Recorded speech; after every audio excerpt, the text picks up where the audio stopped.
Diferencias y estabilidad diagnóstica entre trastornos psicóticos inducidos por sustancias y trastornos psicóticos no inducidos.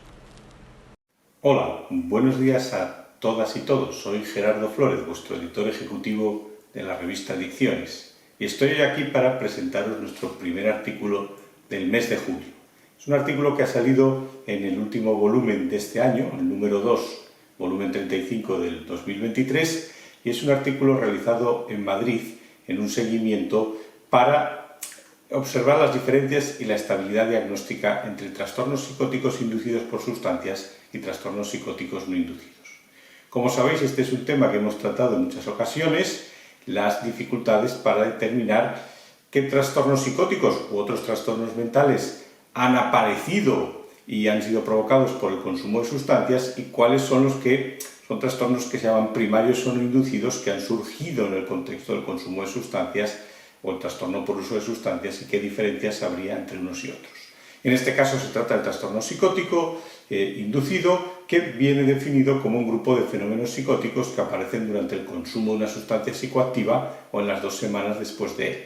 Persisten al menos 48 horas y no se prolongan más de 6 meses. Por lo tanto, sería un cuadro breve que se relaciona con el consumo de la sustancia y que en principio desaparecería espontáneamente o con tratamiento, pero lo fundamental sería detener el consumo de la sustancia. Es especialmente significativo en la clínica en consumidores de cannabis con un primer episodio psicótico, pero relevante también si hay consumo de alcohol, cocaína y o anfetaminas. Claro, en todos los estudios, en muchos de los que hemos comentado, pues no está claro que si existe una psicopatología específica de estos trastornos psicóticos u otros trastornos mentales inducidos, y sobre todo cuál es la estabilidad del diagnóstico, porque los estudios nos hablan que un 46% de estos trastornos psicóticos inducidos en relación con el cannabis se convierten en el seguimiento en trastornos esquizofrénicos, 30% en el caso de las anfetaminas y 5% en el caso del alcohol en estudios a 3 años. Por lo tanto, lo interesante, ¿no?, lo que en este estudio estos colegas de Madrid intentan determinar es si hay características sociodemográficas o clínicas o antecedentes personales y familiares psiquiátricos y de consumo de sustancias psicoactivas que marquen una diferencia significativa y, sobre todo, lo que sería muy importante a nivel individual entre el trastorno psicótico inducido por sustancias versus el no inducido, y sobre todo ver la estabilidad diagnóstica y si hay alguna forma de distinguir, ¿no?, de separar aquellos que no se van a convertir en trastornos esquizofrénicos a largo plazo versus los que sí lo van a hacer. Aquí, una de las hipótesis de trabajo del estudio es que va a haber diferencias entre individuos con psicosis inducidas y primarias, y que el grupo de psicosis inducida con cambio de diagnóstico presentará una peor evolución. El estudio se realiza entre el año 2003 y 2005, la captación, y el seguimiento hasta 2017. Incluye 111 pacientes con diagnóstico de trastorno psicótico inducido según criterios CIE-10, principalmente consumidores de cannabis, más del 50%, aunque hay un porcentaje importante, en torno al 15%, de consumos múltiples, versus los no inducidos, que serían diagnósticos de esquizofrenia, 127 pacientes, obviamente sin trastorno por uso de sustancias, exceptuando, claro está, el consumo de nicotina. Sin patología cerebral orgánica, evaluación a través del ICG y la PANSS, con una revisión de historias clínicas hasta 2017. Solo se perdieron 10 casos, pero como es un estudio hecho en historias clínicas, pues no todas están completas y hay un porcentaje de datos que se han perdido, ¿no? Se trataría de un estudio observacional de tipo clínico.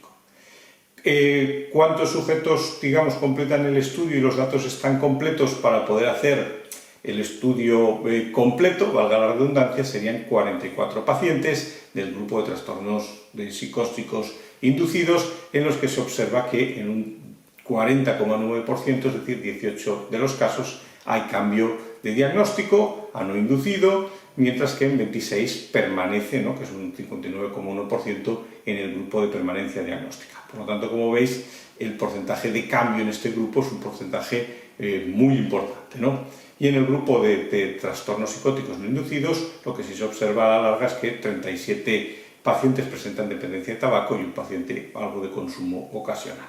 En la tabla 1 podéis ver las características sociodemográficas entre los trastornos psicóticos no inducidos y los inducidos, donde lo que se observa es que en los no inducidos el nivel de estudios es significativamente superior, al igual que la situación laboral es significativamente mejor en este grupo. Observando en la tabla 2 las características más clínicas que nos son de más interés, pues observamos que la duración de la primera hospitalización es mayor en los no inducidos, que en la sintomatología de tipo psicótica pues, va a ser mayor en los inducidos, pero la de tipo negativa y por lo tanto al final la global es mayor en los no inducidos. Y el índice clínico global también va a ser de más gravedad de forma significativa en los no inducidos. Pero si os fijáis en la tabla veréis que, exceptuando la sintomatología negativa, las diferencias, aunque significativas, no son grandes y bueno, lo que serían los intervalos de confianza y las desviaciones estándar pues se solapan mucho, con lo cual a nivel individual es difícil en función de los síntomas psicóticos globales y del índice clínico global diferenciar entre unos pacientes u otros. Sí parece que la sintomatología negativa es muy grande, mucho más grande en los pacientes con diagnóstico de esquizofrenia. Y en la tabla 3 pues vemos que hay más antecedentes familiares de trastorno por consumo de sustancias en los pacientes con psicosis no inducida y con respecto a antecedentes familiares de trastornos psicóticos, pues la verdad es que no se observan diferencias significativas en este grupo. Después, viendo o estudiando el grupo de permanencia diagnóstica, ¿no? Ver los que se mantienen como no inducidos versus los cambios diagnósticos que son a trastornos esquizofrénicos, en la tabla 7 observamos que va a haber más antecedentes familiares de adicción a sustancias en lo que sería el grupo, curiosamente, de cambio diagnóstico. También estos van a tener más antecedentes familiares de trastornos psicóticos, más hospitalizaciones en el cambio diagnóstico y más urgencias en 6 años de seguimiento también en el cambio diagnóstico. Obviamente hay mayor gravedad, cosa que en cierta manera tiene su lógica porque es un cambio de un diagnóstico de lo que sería una psicosis breve que desaparece, ¿no? Si desaparece el consumo de cannabis, aunque también este es un aspecto importante, si el consumo de cannabis no desaparece, no cesa, cuadro psicótico puede seguir, pero en el otro caso hablamos de pacientes que consumían cannabis, pero que en realidad el cuadro se precipita, no es inducido, lo que se precipita es un primer episodio psicótico en una esquizofrenia. Por lo tanto, lo que se observa en conclusiones a los 6 años de estudio en el grupo que los datos están completos es que la tasa de transición en un cambio diagnóstico a esquizofrenia es numerosa, un 40,9% de los pacientes, con más antecedentes familiares de trastornos psicóticos y de adicciones y peor evolución. El resumen, claro, lo que nos viene a decir es que es muy difícil establecer los criterios de un trastorno psicótico inducido cuando nos encontramos ante un primer episodio psicótico y aunque el objetivo, obviamente, siempre va a ser que el paciente consiga la abstinencia, ya que sabemos que en los casos inducidos la mejoría va a ser total, pero en los no inducidos sabemos que si el paciente sigue consumiendo la evolución va a ser peor. Lo que no podemos,